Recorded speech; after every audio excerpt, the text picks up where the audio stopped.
Sobat Pena, tahu nggak sih kendaraan plat merah yang sering kita lihat itu sebenarnya gimana pengelolaannya dan penggunaannya? Yuk kita bahas bareng.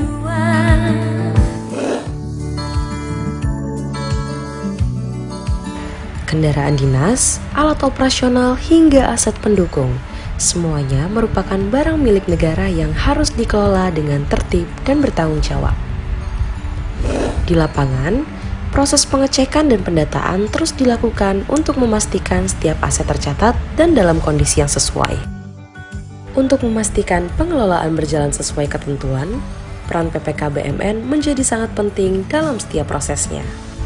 Pengelolaan BMN mengacu pada peraturan yang berlaku, dengan tujuan utama untuk menjaga aset negara agar tetap efisien, tertib, dan memberikan manfaat untuk mendukung pembangunan. Barang milik negara adalah aset negara yang harus dikelola secara profesional, tertib, dan akuntabel serta transparan sesuai dengan peraturan pemerintah nomor 28 tahun 2020 dan peraturan Menteri Keuangan nomor 181 tahun 2016. Dalam pelaksanaannya, pengelolaan BMN mencakup beberapa tahapan, mulai dari perencanaan kebutuhan, pengadaan barang, hingga penggunaan dan pemanfaatannya. Selain itu, terdapat juga proses penilaian, pemindahantanganan, hingga penghapusan, dan semuanya dilengkapi dengan penatausahaan serta pengawasan agar berjalan tertib dan transparan.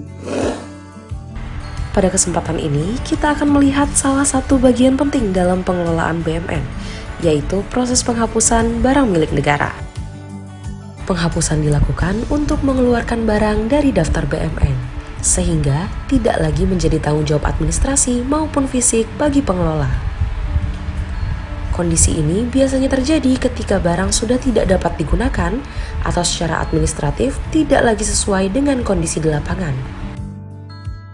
Setelah melalui proses penghapusan, penjualan barang milik negara dilakukan secara bertahap, dimulai dari usulan satuan kerja yang dilengkapi dokumen dan kajian, kemudian melalui proses verifikasi serta persetujuan, dilanjutkan dengan penilaian untuk menentukan nilai wajar, hingga pelaksanaan penjualan melalui mekanisme lelang. Hasilnya disetorkan ke kas negara sebagai penerimaan negara, sehingga seluruh proses berjalan tertib, transparan, dan akuntabel. Melalui pengelolaan yang tertib dan terstruktur, barang milik negara dapat terus dimanfaatkan secara optimal.